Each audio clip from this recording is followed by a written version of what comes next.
అందరికీ నమస్కారం. అతి ముఖ్యమైనటువంటి విషయం అండి ఇది. చాలా చాలా సున్నితమైనటువంటి విషయం కూడా. మన దేశ భద్రత కోసం, మన దేశ అంతర్గత సమస్యల నివారణార్థం మనం కొన్ని బిల్లులు తీసుకొస్తూ ఉంటే అమెరికా లాంటి దేశాలు ఎందుకు ఉలిక్కిపడతా ఉన్నాయి? ఎందుకు మనల్ని హెచ్చరిస్తూ ఉన్నాయి, బెదిరిస్తూ ఉన్నాయి? ఇప్పుడు తాజాగా On this vote, the yeas are 86, the nays are 11. The 60 vote threshold having been achieved, the bill is passed. Bharat మీద 100% టారిఫ్లను విధిస్తూ ఒక బిల్ని ప్రతిపాదించుకొని దాన్ని ఆమోదింప చేసుకుంది. ఆ బిల్లు డీటెయిల్స్ అవన్నీ చెప్తాను. పైకి అమెరికా చెబుతున్నటువంటి రీజన్ ఏంటి అవన్నీ కూడా చెప్తాను. కానీ అసలు కారణాలు మనం శోధించాల్సిన అవసరం ఉంది. ఇక్కడ ఉన్నటువంటి దేశ ద్రోహులు, స్వార్థపరులు అమెరికా లాంటి దేశాల యొక్క భాషను మాట్లాడుతూ ఇదే FCRA 2.0 బిల్లును తీవ్రంగా వ్యతిరేకిస్తూ మల్ల గుల్లాలు పడుతూ ఉన్నాయి. ప్రధాని మోదీని, అమిత్ షాని హెచ్చరిస్తూ బ్లాక్మెయిలింగ్లు చేస్తూ అమెరికా ఈ కపాల్గా లాంటి వాళ్ళు అమెరికాలో వెళ్ళి అక్కడ ఉన్నటువంటి ఆ మిషనరీ శక్తులతో వీడియోలు తీయిస్తూ ఏంట్రా మీకు అంత బాధ? అసలు ఈ అమెరికాని ఇప్పుడు ఈ 100% టారిఫ్లతో మన మీద దాడి చేయడం వల్ల మనకు వచ్చే నష్టం ఏంటి? దాన్ని భారత్ ఏ విధంగా ట్యాకిల్ చేస్తుంది? ఓవరాల్ సారాంశాన్ని నేను మీకు చెప్పే ప్రయత్నం చేస్తాను. కాస్త శ్రద్ధగా ఈ వీడియోని పరిశీలించి ఆ తర్వాత ఉపయోగకరం అనుకుంటే 10 మందికి షేర్ చేయండి. అమెరికా సెనేట్ ఆగస్టు 2026లో తాజాగా Lindsey O Graham sanctioning Russia and Iran act అనే బిల్లుని ఆమోదించింది. ఉక్రెయిన్పై యుద్ధం చేస్తున్న రష్యాకు ఆర్థిక వనరులు అందకుండా చేయాలి అనేది ఈ బిల్లు ఉద్దేశం. రష్యా నుంచి ముడి చమురు మరియు సహజ వాయువును భారీగా కొనుగోలు చేస్తున్న టాప్ 5 కంట్రీస్ మీద ఏకంగా 100% టారిఫ్ అనేది అంటే దిగుమతి సుంకం అనేది విధించే అధికారాన్ని అమెరికా అధ్యక్షుడికి కట్టబెట్టారు. అంటే రష్యా నుంచి చౌకగా చమురు కొని పరోక్షంగా పుతిన్ యుద్ధానికి భారత్ సహకరిస్తోందని ఆ చమురు కొనుగోళ్లు ఆపకపోతే అమెరికా మార్కెట్లోకి వచ్చే భారతీయ వస్తువులపై 100% టారిఫ్ వేస్తామని అమెరికా పైకి చెబుతున్నటువంటి కారణం ఇది. మీరు అండర్లైన్ చేసుకోవాలి. లోపల గుట్టు వేరేగా ఉంది.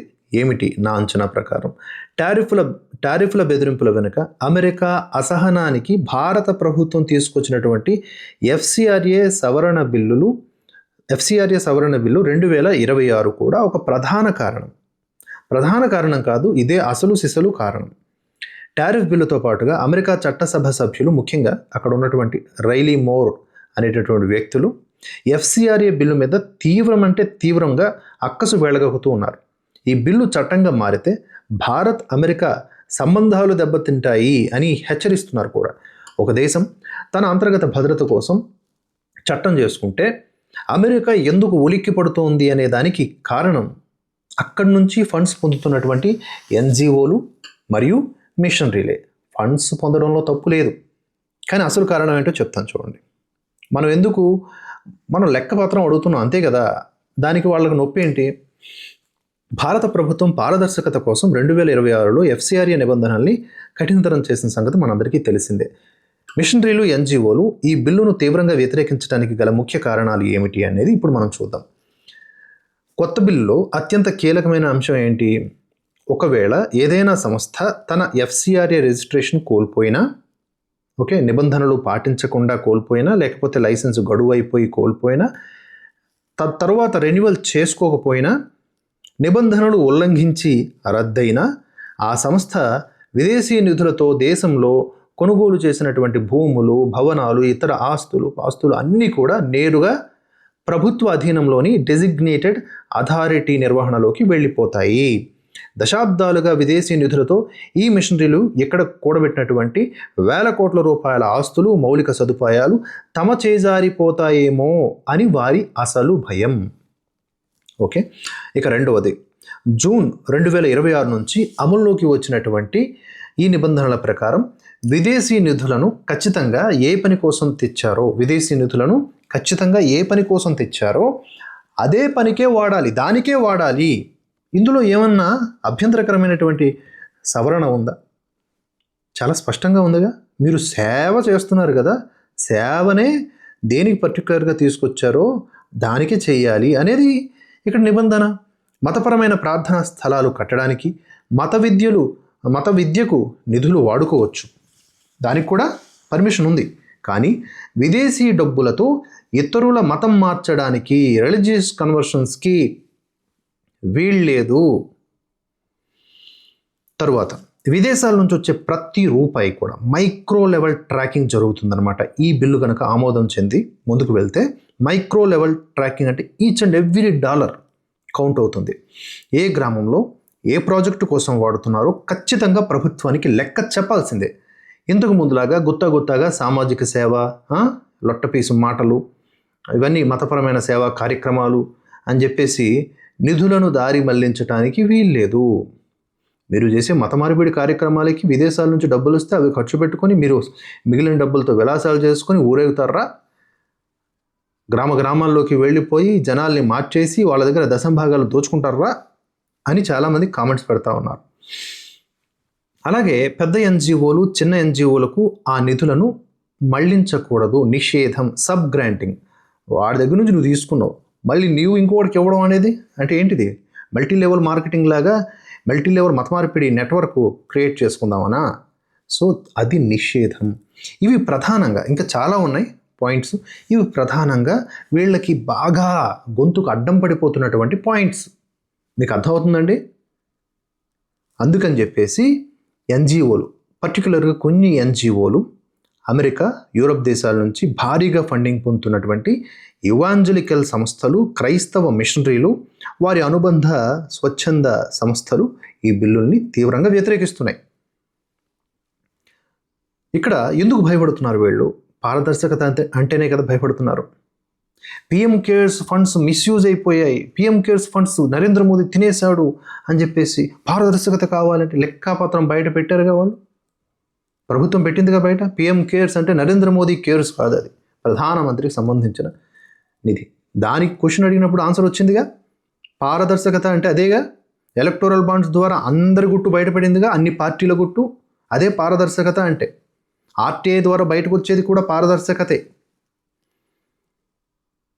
నీతి ఆయోగ్ ద్వారా బయటకు వచ్చేది కూడా పారదర్శకతే. ఇప్పుడు ఎఫ్సిఆర్ఏ ద్వారా కూడా మీ పారదర్శకత. మీకు ఇది గడ్డ పారదర్శకత అయిపోయింది. అది మీకున్నటువంటి సమస్య. గడ్డపారై కూర్చుంది ఎఫ్సిఆర్ఏ 2.0. జవాబుదారీతనం పెరిగితే మానవ హక్కులు లేదా సేవా కార్యక్రమాల ముసుగులో స్థానికంగా జరిగే రాజకీయ సామాజిక జోక్యాలు బయటపడతాయని వారి భయం. నిధుల లెక్కలు పారదర్శకంగా చూపిస్తే తమ అసలు అజెండా నిలిచిపోతుంది. అసలు అజెండా ఏమిటి చెప్పండి? మత మార్పిడులు మెయిన్ ఎజెండా. ప్రభుత్వ వ్యతిరేక ఉద్యమాలకు ఫండింగ్ ఆగిపోతుంది. అందుకే ఈ జవాబుదారీతనాన్ని తప్పించుకోవడానికి వారు ఇది క్రైస్తవులపై నేరుగా జరుగుతున్న దాడి. ఎరా, మీరు వేల కోట్లు సంపాదించారు, ఎన్ని వేల మంది క్రైస్తవులకి నేరుగా కోట్ల రూపాయలు లేదా వాళ్ళకి ఇళ్ళు కట్టించారా? మతాలు మార్చడం, మళ్ళీ వాళ్ళ దగ్గర దశంభాగాలు దోచుకోవడమే. కానీ ఎంతమంది క్రైస్తవులకు ఇల్లు కట్టించారు? ఎంతమంది క్రైస్తవ బిడ్డలకి చదువులు, స్కాలర్షిప్లు ఇచ్చారు? మళ్ళీ అక్కడ మతం మార్పిడి అనే యాంగిల్ లేకుండా కేవలం మానవత్వం అనే యాంగిల్లో మీరు ఎన్ని సేవా కార్యక్రమాలు చేశారు? లెక్కపత్రం చెప్పండి. క్రైస్తవుల మీద జరుగుతున్న దాడి మళ్ళీ మతం తీసుకొచ్చేస్తారు. మత స్వేచ్ఛను హరించడమని క్రైస్తవుల మీద దాడి అని అమెరికా చట్టసభ సభ్యుల ద్వారా భారత ప్రభుత్వంపై అంతర్జాతీయ ఒత్తిడి ఈ విధంగా టారిఫ్ల రూపంలో, ఆంక్షల రూపంలో తెస్తున్నారు. రష్యా ఇవన్నీ కాదు, ఇవన్నీ కూడా లొట్టపీసు కారణాలు. అసలు కారణం ఇది. అయితే మన భారత విదేశాంగ శాఖ చాలా స్పష్టంగా చెప్తోంది, చట్టాలు చేసుకోవడం మా అంతర్గత వ్యవహారం రా బిడ్డ, జాతీయ భద్రత, ఆర్థిక పారదర్శకత విషయంలో రాజీ పడే ప్రసక్తే లేదు అని అమెరికాకి గట్టి కౌంటర్ ఇచ్చింది. ముడి చమురు పేరుతో అమెరికా టారిఫ్ బెదిరింపులకు దిగుతున్నప్పటికీ దాని వెనుక ఇలాంటి అంతర్గత లాబియింగ్ ఒత్తిళ్లు మనకి ఇక్కడ స్పష్టంగా కనిపిస్తూ ఉన్నాయి. ఇప్పుడు తాజాగా అమెరికా తెచ్చినటువంటి Lindsey O Graham sanctioning Russia and Iran act 2026 నిబంధనల ప్రకారం 5 దేశాలు ప్రధానంగా ఇంపాక్ట్ గురవుతున్నాయి. China, Bharat, Azerbaijan, Hungary, Slovakia. So దీనివల్ల నష్టం ఏమిటి అంటే మీ అందరికీ తెలిసిందే. మనం అమెరికాకి ఏవైతే ముఖ్యంగా, ఒక నిమిషం చెప్తాను, ఆటోమొబైల్ విడి భాగాలు, కెమికల్స్, ఇంజనీరింగ్ ఉత్పత్తులు, ఇవన్నీ మెయిన్ మనం ప్రధానంగా పంపిస్తాం. సో వీటన్నింటి మీద వాళ్ళు దిగుమతి సుంకం కింద మనది 100 రూపాయల ప్రోడక్ట్ అనుకుంటే 100 రూపాయలు ట్యాక్స్ వేస్తారు. అప్పుడు 200 రూపాయలు అవుతుంది. అప్పుడు దాని కాస్ట్ ఆఫ్ ప్రోడక్ట్ పెరిగిపోతుంది కాబట్టి అక్కడ దాన్ని ఎవరు కొనరు. కొనకపోవడం వలన ఆటోమేటిక్గా మనకి నష్టం. సో మన ఎగుమతి చేసే ప్రోడక్ట్లు సేల్ అవ్వకపోతే మనకే లాస్ కదా. ఆ విధంగా ఎగుమతి రంగానికి వేల కోట్ల రూపాయలు నష్టం వచ్చేలాగా ఈ టారిఫ్లను విధించడం జరుగుతోంది. సరే, దీనికి ఆల్టర్నేట్గా అమెరికాలో ఏమన్నా ఉంటుందా? మనం పంపించకపోతే పని వాళ్ళకు ఉందంటే అది కూడా లేదు. ఇదొక బెదిరింపు వ్యవహారం. 100% అంటాడు, మళ్ళీ రేపు పొద్దున 50 అంటాడు, మళ్ళీ తర్వాత 12 అంటాడు, ఆ తర్వాత 18 అంటాడు. మొత్తానికి దిగుతారు. ఎందుకంటే వాళ్ళకి కూడా ఆల్టర్నేటివ్గా ఏర్పాట్లు లేవు. సో మనం కాకుండా, లేకపోతే ఇప్పుడు ఉన్నటువంటి 5 దేశాలు కాకుండా వేరే దేశాలు తయారు చేస్తున్నాయంటే లేదు కదా. అంత పెద్ద పరిమాణంలో ఈ ఒక దేశం మరొక దేశంతో ఇంటర్లింక్ అయిపోయి ఉంది ఈ ప్రపంచం మొత్తం కూడా. ఒకటి నా దగ్గర నువ్వు కొనాలి, ఇంకొకటి నీ దగ్గర నేను కొనాలి. అంతేగాని ఏ దేశానికి ఆ దేశం స్వతంత్రంగా లేదు. అన్నీ ఆధారపడి ఉన్నాయి. ఆ విషయాలన్నీ అంతర్జాతీయంగా ఉన్న మేధావులందరికీ తెలుసు, అమెరికాకి తెలుసు, సిఐఏకి తెలుసు. కానీ ఊకదంపుడు బెదిరింపులు అనమాట. వీటికి భారత్ బెదిరిపోవాలా? అరే, మా చట్టాలు మేము చేసుకోవడానికి మీరేంటి అసలు? ఇది నిజం చెప్తున్నా. ఆర్టికల్ 370 కంటే కూడా, దాని రద్దు కంటే కూడా చాలా ముఖ్యమైనటువంటి చట్టం. దీని గనక అమిత్ షా ముందుకు తీసుకువెళ్ళలేకపోతే అట్టర్ ఫెయిల్యూర్ ఆఫ్ అమిత్ షాని నేను గట్టిగా చెప్తాను. ఈ సమావేశాల్లో ముందుకు తీసుకువెళ్ళిపోవాలి. ఇంకా నాంచితే శాతకందనమే నేను అనుకుంటా. ఏదైతే అది అయింది. ఇవన్నీ అడ్డుకోవడానికే కదా, ఈ ఫారిన్ ఫండింగ్స్ వల్లే కదా ఈ కుట్రలు, నిరసనల పేరిట కుట్రలు. డబ్బులు ఎక్కడి నుంచి వస్తున్నాయి? 100 కోట్ల రూపాయలు వెదజల్లితే మావి కావు అనుకొని ఆ విదేశాలు తయారైపోతారు. మొత్తం రోడ్ల మీదకి మొత్తం గూండాలు, రౌడీలు దించేస్తారు. 100 కోట్ల రూపాయలంటే 50 కోట్లు వెదజల్లితే చాలు, 1000 మందిని డిప్లాయ్ చేయొచ్చు దొంగల్ని. ఆ 1000 మంది చూడడానికి కెమెరాల ముఖంలో ఎలా కనిపిస్తాయి? ఓహో, జనాగ్రహం. 140 కోట్ల మందికి ఆ 1000 మంది గూండాలు, మన 2800 మంది గూండాలు తేలారు కదా. వాళ్ళేమీ నమూనా కాదు, దిక్సూచి కాదు, వాళ్ళేమీ ఎగ్జాంపుల్ కాదు. కానీ అలాగే పోర్ట్రే చేసుకుంటే ఇంటర్నేషనల్ మీడియా అండ్ ఇంటి దొంగల media is dangerous then international media. చాలా ఆవేదనతో నేను చెబుతున్నాను ఈ విషయాలన్నీ మీకు. మీరు అర్థం చేసుకొని ఈ విషయాల మీద మీరు అవగాహన తెచ్చుకొని నలుగురితో కూర్చున్నప్పుడు మాట్లాడుకొని, అరే ఈ దేశంలో ఎఫ్సిఆర్ఏ బిల్ అంటే ఏంట్రా, సిట్టింగ్ చేసుకున్నప్పుడైనా మాట్లాడుకోవాలా? కాలేజీ బస్సుల్లో కుర్రాళ్ళు కూడా మాట్లాడుకోవాలా? ఎవరికి ఏ ట్రెండ్ ఏదైనా సరే, మీరు ఏ సిచ్యువేషన్లో ఉన్న దేశం కోసం కొన్ని విషయాలు మాట్లాడుకోవాలి, చర్చనీయాంశం చేసుకోవాలి. అప్పుడే లోపల ఆర్టిఫిషియల్ ఇంటెలిజెన్స్ తీసుకోండి, అడగండి, మీకు వచ్చిన డౌట్స్ని దానికే అడగండి. ఇంత సులువుగా సమాచార సేకరణ అనేది ఉంటే కూడా మనం నిజాలు గ్రహించలేకపోతే అంతకంటే దౌర్భాగ్యం ఇంకోటి లేదు. అర్థం చేసుకోండి. ఇది కారణం అమెరికా మన మీద ఈ యొక్క ఆంక్షలు విధించాలి అనేటటువంటి బెదిరింపులకు దిగడానికి ప్రధాన కారణం ఎఫ్సిఆర్ఏ 2.0. అమిత్ షా వేస్తున్న బాంబు అమెరికానే వణికిస్తోంది, యూరోప్లో ఉన్నటువంటి కొన్ని దేశాలనే వణికిస్తోంది. అంటే ఇది చాలా ముఖ్యమైనటువంటి బిల్లు. దీన్ని తప్పనిసరిగా ఇంప్లిమెంట్ చేసి తీరాల్సిందే.